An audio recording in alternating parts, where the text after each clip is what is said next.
Hello friends, मैं नीता भास्कर आप सभी लोगों का अपने यूट्यूब चैनल पर स्वागत करती हूं। और पॉलिटिकल साइंस के मैंने 20 क्वेश्चन लिए हैं और आशा करती हूं वीडियो आपको पसंद आएगी। पसंद आए तो लाइक शेयर कमेंट करना मत भूलिएगा और जो लोग चैनल पर नए हैं सब्सक्राइब करना बिल्कुल ना भूलें। बेल आइकन जरूर प्रेस कर दें जिससे आपको नई वीडियो की नोटिफिकेशन भी मिलती रहे। टीजीटी पीसी यूजी नेट को ध्यान में रखते हैं और जो पीसीएस प्री का एग्जाम होगा, आपको आईएएस का एग्जाम होगा, उन सभी में इस तरीके के क्वेश्चन पॉलिटिकल साइंस के पूछे जाते हैं।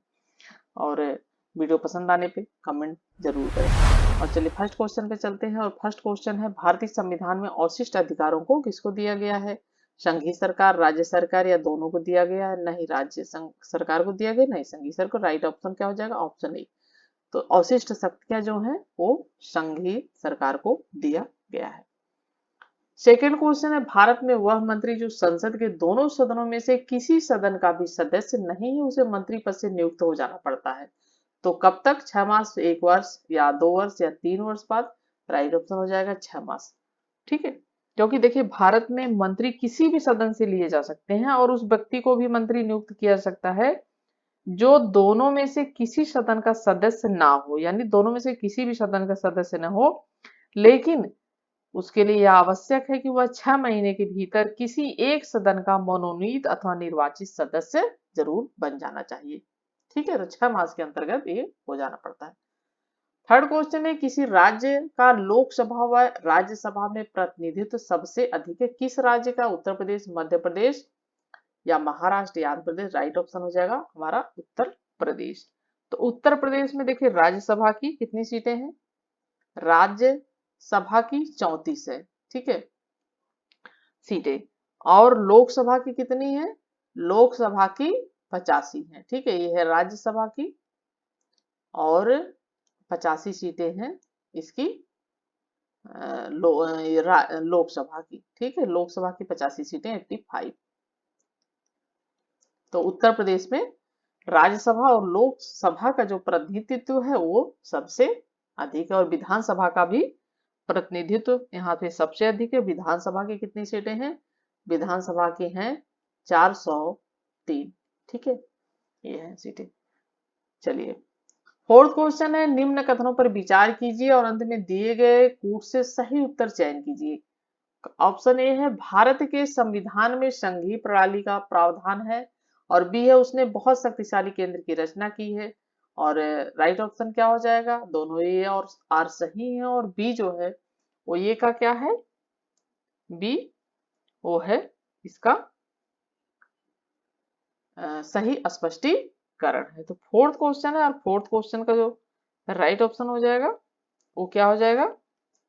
राइट ऑप्शन हो जाएगा ऑप्शन ए। ठीक है, और इसका फोर्थ क्वेश्चन का राइट ऑप्शन ऑप्शन ए हो जाएगा। यह भारतीय संविधान में एक संघीय प्रणाली प्रावधान है और उसने बहुत शक्तिशाली केंद्र की रचना की है। ठीक है, नेक्स्ट क्वेश्चन है, भारत में संघ राज्यों का प्रशासन होता है। ठीक है, संघ राज्यों का भारत में प्रशासन होता है राष्ट्रपति द्वारा, उपराष्ट्रपति द्वारा, गृह मंत्री द्वारा या प्रशासक द्वारा। राइट ऑप्शन क्या हो जाएगा फिफ्थ क्वेश्चन का? राइट ऑप्शन हो जाएगा ऑप्शन ए। संघ राज्यों का प्रशासन किसके द्वारा होता है? तो ये होता है राष्ट्रपति द्वारा। देखिए सभी संघ राज्य क्षेत्र राष्ट्रपति के अभिकर्ता यानी एजेंट के रूप में कार्य करते हुए प्रशासन द्वारा क्या होता है? प्रशासित होते हैं। और संविधान के अनुच्छेद 239, कौन से अनुच्छेद? 239। तो 239 में क्या है? यह वर्णित है कि राष्ट्रपति प्रत्येक संघ राज्य क्षेत्र का प्रशासन अपने द्वारा नियुक्त किए गए प्रशासन के माध्यम से उस मात्रा तक करेगा जितना वह ठीक समझता रहे। तो ये राष्ट्रपति द्वारा संघ राज्यों का प्रशासन होता है। ठीक है, सिक्स क्वेश्चन है, भारत सरकार के मुख्य विधि परामर्शदाता हैं? सॉलिसिटर जनरल ऑफ इंडिया, उच्चतम न्यायालय के मुख्य न्यायाधीश या सचिव विधि मंत्रालय या attorney general of? Right option क्या हो जाएगा? Attorney general of India. ठीक है, ऑप्शन डी। 7वां क्वेश्चन है, संयुक्त राष्ट्र संघ के महासचिव शिव बुतरस गाली नागरिक हैं, तो कहाँ के नागरिक हैं? मिस्र, इराक या इजराइल या संयुक्त राज्य अमेरिका के? राइट ऑप्शन हो जाएगा वो मिस्र के नागरिक हैं बुतरस गाली। ठीक है, नेक्स्ट क्वेश्चन है 8 क्वेश्चन, विधानसभा में किसी दल के निर्वाचन सदस्यों के दल बदल पर निम्नलिखित में से किसने प्रतिबंध लगाया है? तो कौन सा संशोधन है जिसके द्वारा प्रतिबंध लगा है? संविधान का 52वां, जनता के प्रतिनिधि का कानून, संविधान का 42वां संशोधन या संविधान का 44वां? राइट ऑप्शन हो जाएगा संविधान का 52वां संशोधन कानून। ठीक है, दल बदल जो संबंध विधेयक था राजीव गांधी सरकार द्वारा संविधान के 52वें संशोधन के रूप में 1985 में लाया गया। कब लाया गया? 1985 में। ठीक है, 85 में ये लाया गया राजीव गांधी द्वारा। ठीक है, राजीव गांधी, और राजीव गांधी की सरकार थी। और इस संविधान संशोधन दल बदल पर रोक लगा दिया गया और इसमें प्रावधान कर दिया गया है कि दल बदल के लिए किसी दल के कम से कम 1/3 सदस्यों का उस दल में होना अनिवार्य है, यानी 1/3 जो सदस्य हैं उस दल में उनका होना अनिवार्य है दल बदल के लिए, कम से कम।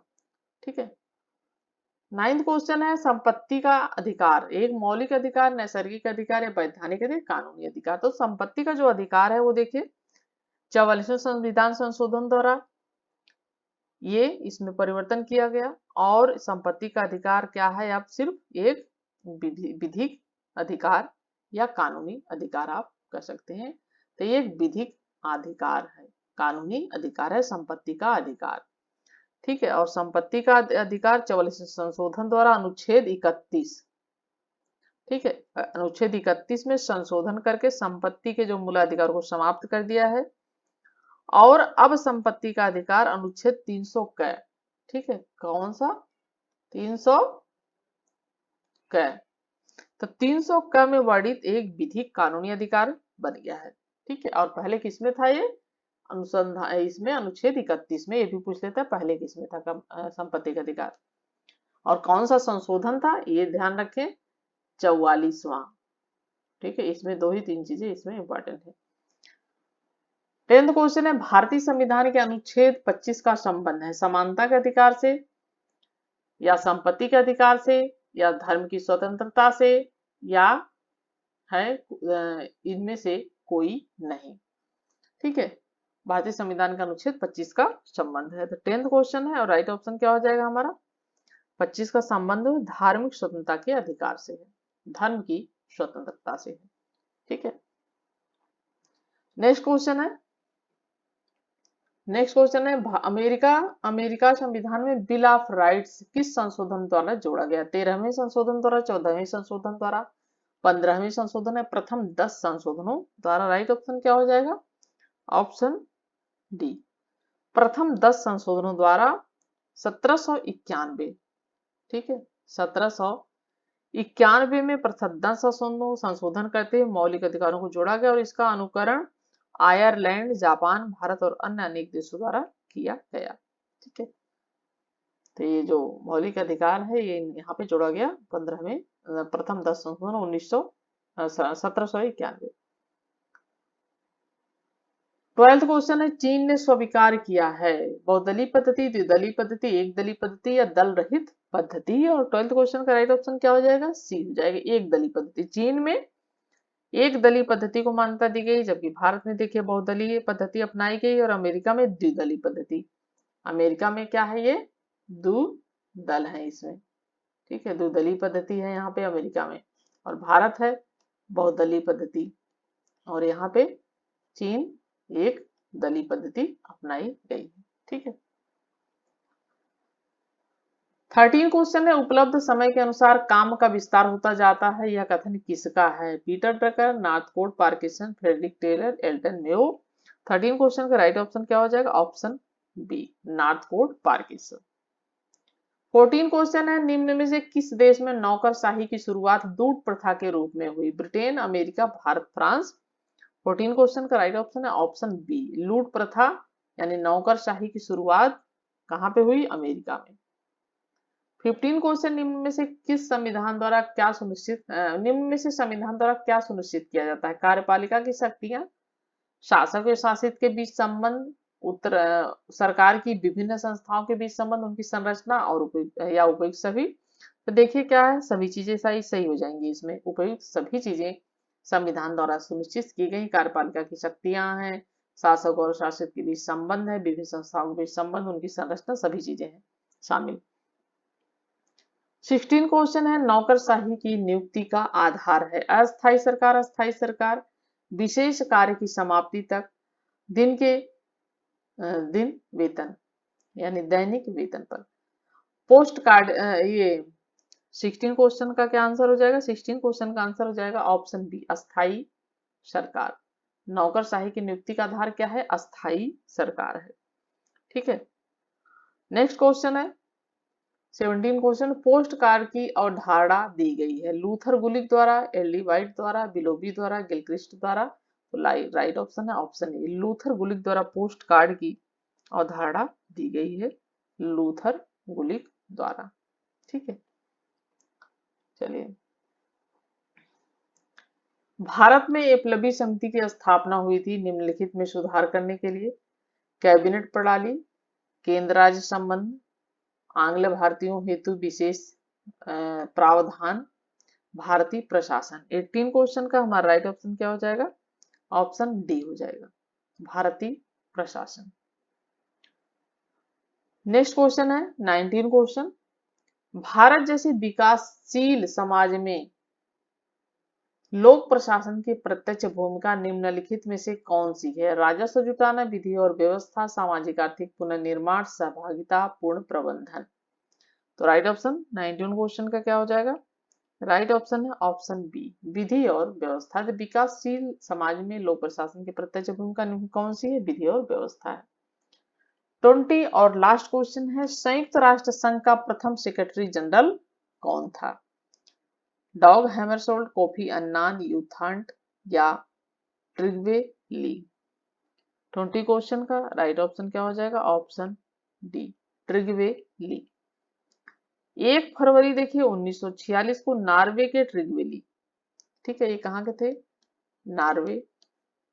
नॉर्वे के, इनका इस तरीके से भी नाम लिखा जाता है, ट्रिग्वे। तो ट्रिग्वे ये नॉर्वे के थे और प्रथम इनको ट्रिग्वे प्रथम यानी फर्स्ट थे। तो फर्स्ट को संयुक्त राष्ट्र संघ का प्रथम महासचिव नियुक्त किया गया था 1 फरवरी 1946। ठीक है, 1 फरवरी 1946 को। और हमारे 20 क्वेश्चन कंप्लीट होते हैं। वीडियो कैसी लगी जरूर कमेंट करें, लाइक जरूर करें और चैनल जो है उसको शेयर भी जरूर करें। और नेक्स्ट वीडियो मिलते हैं। Thank you for watching video.